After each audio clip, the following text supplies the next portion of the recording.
In a previous lecture, we talked about what goals are and how important goals can be in improving performance. In this lecture, we're really going to focus on how to do goal setting most effectively to get the biggest impact on performance. Now, most people set goals, have goals, at least kind of intuitively, subjectively, they kind of sort of have goals. It turns out that how you do goal setting really matters. It's not enough just to have goals or just to think about goals. The way you go about goal setting, the kind of goals that you set, make a big difference in whether goal setting actually impacts on performance. There are several different strategies, many of them supported directly by research evidence, that make goal setting more effective, and that's what we're going to focus on in the next few slides. One of the acronyms we often see for goal setting, you'll see it all over the internet. If you Google goal setting, you'll see this acronym because it captures kind of the main, most effective, most important ingredients for goal setting. And the acronym is SMART, S-M-A-R-T. This captures 5 important aspects of doing goal setting more effectively. First, for the S, we recommend that specific goals are always better. You want to be really clear about what do you want to do and why do you want to do it. You might think about the questions like who, what, where, when, and why. You want to be really specific about what it is you want to accomplish, why you want to accomplish it, and when it will be accomplished by. For the M, we talk about measurable goals. We want goals to be as measurable as possible. One of the questions we always want to ask is, how will you know when the goal is achieved? Well, that's an aspect of measurement, right? So you should be able to measure your goal. Another way I often think of it is, how would somebody else observing from the outside know if you are achieving or have achieved your goal? If you can describe that, then you've probably got a pretty measurable goal. You want to have a criteria, a standard that you want to meet. The A stands for either attainable or achievable. They both mean the same basic concepts. We want to have goals that are within reach, that are possible, that are doable, but ideally we want to have them just a little bit past current standards of behavior. So we want to push you just a little bit beyond that. If you don't do that, if you set too easy goals, you don't have any impact on motivation and you can actually create boredom. So if you set goals for things that are easily achieved or things you already do on a regular basis, those goals aren't going to matter at all. Also, if you set goals that are too hard, that are really unrealistic, that are too far out of reach, self-confidence suffers. Pretty early on, you're going to realize that's probably not realistic and actually can have a negative impact on confidence and motivation. So the ideal goal is one that looks realistically at where you're at now. What are you capable of? What have you achieved? What is achievable right now?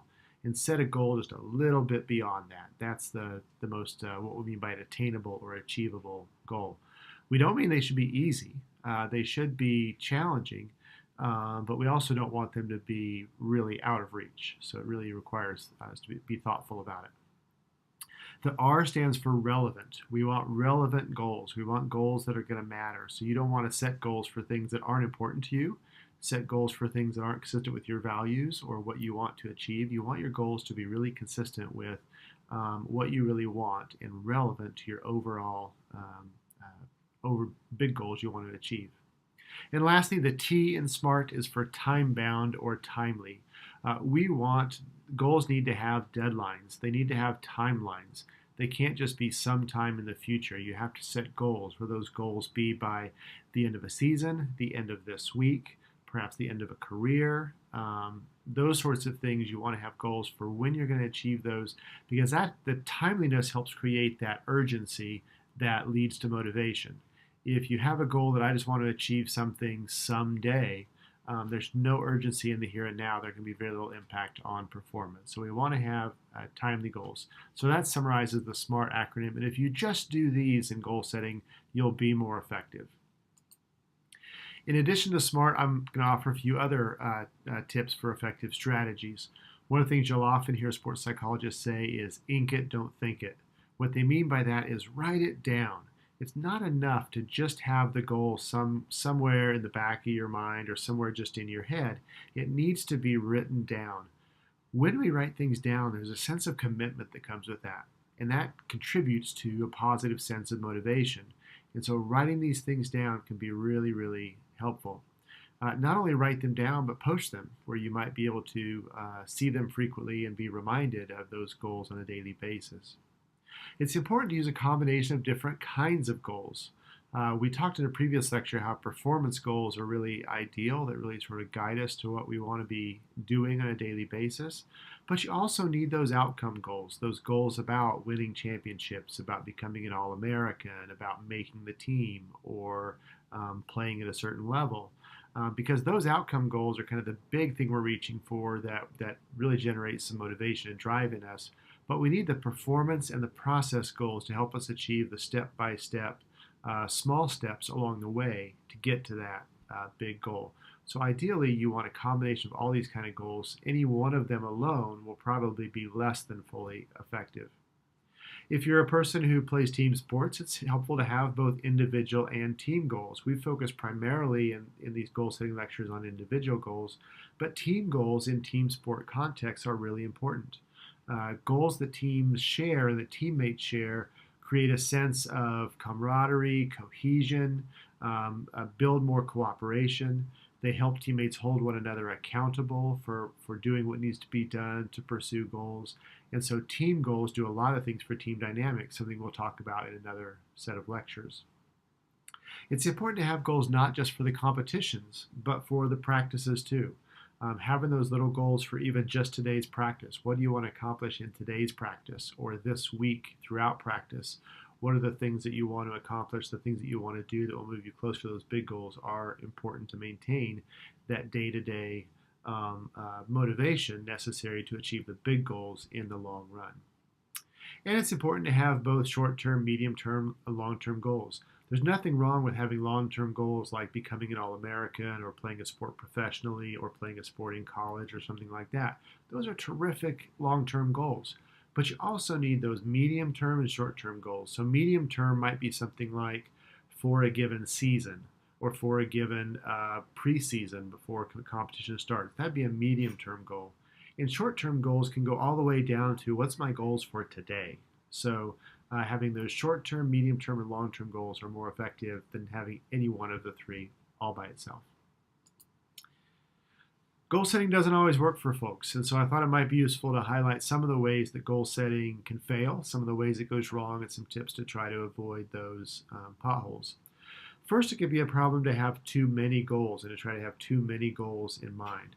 It's really better to prioritize, keep it simple, pick a handful, maybe 3 at the most goals that are really at the top of mind at any one point in time. Nothing wrong with having a number of long-term outcome goals, but in the short term, on a day-to-day or weekly basis, you really need to have only a small handful of goals you really want to focus on. Second thing, it's quite easy for goals to get forgotten. A common thing I've observed is people will go through sort of a systematic goal setting, maybe through a team meeting or something, and they'll be really excited about the goals that they set. And even a few days later, those goals have almost completely been forgotten. That's natural. That's part of our human nature to sort of focus on what's happening today and forget about things we might have planned for a few days ago. And one of the things we know about really exceptional performers is they are exceptionally good at not letting this happen, at keeping those goals in mind on a day-by-day basis. Some things you can do are certainly to write down and post those goals. That will help quite a bit. I've seen individuals and teams put goals on T-shirts in locker rooms. We'll capture them with slogans. We'll write them on their arms during training and practice. So there's lots of ways to just sort of try to keep those goals in the front of your mind as you continue to move toward the longer term goals. And it can also be important to reevaluate goals when things change. Sometimes things change. Injuries are a great example where a significant injury may limit one's ability to achieve some medium-term or longer-term goals, and we need to reevaluate. So perhaps if your goal is to make the All-American team and you miss half the season with a significant injury, well, you might need to sort of reevaluate that goal. Maybe a better goal now would be to qualify for postseason competition or to come back fully healthy and complete 2 competitions without pain. Maybe some goals like that. Reevaluating some of those goals, at least in the short and medium term, is definitely a good thing to do. If you don't do that reevaluation, you can just contribute to the demoralization and demotivation that comes along with injury that just makes things worse. reevaluating goals and renewing goal setting is a great way to sort of reset oneself after a setback like an injury. Another mistake we make is we treat people the same. We expect everybody needs to have the same number of goals, the same kind of goals, and that's not really the case. You should really pay attention to individual differences and preferences. If people don't like the way they're doing goal setting, it won't work for them. So we generally encourage people to follow the kinds of principles we've talked about in this lecture, but those don't work for everybody, and it's probably better for people to do goals the way they like to do goals and have the kind of goals they like is better than no goals at all. May not be as good as some other goals or process of goal setting we'd prefer them to do, but we'd at least like them to do some goal setting, whatever works best and they enjoy the most. And the other big mistake people make is they set too subjective goals. They set goals like, I just want to do my best. I want to have more fun. I want to be mentally tough. Those would be the kinds of just sort of vague subjective goals that just aren't that helpful. Going back to the SMART acronym, we need goals to be really specific and really measurable to have any kind of significant impact on performance in the long run. So a few key points to take away from this lecture. We know that not all goals are equal and not all goal setting processes are equal. There's definitely a better way to do goal setting. I've tried to emphasize some of those tips of how to do it most effectively in this lecture. The acronym SMART does summarize some of those primary objectives of doing goal setting effective. And attending to some of those principles can make it more effective. So it's not just that these are trivial things, but there's actually good scientific evidence that making goals more specific, measurable, challenging but attainable, relevant and timely do make goals more effective and improve performance over the long run. And so I would encourage you to use those effective principles.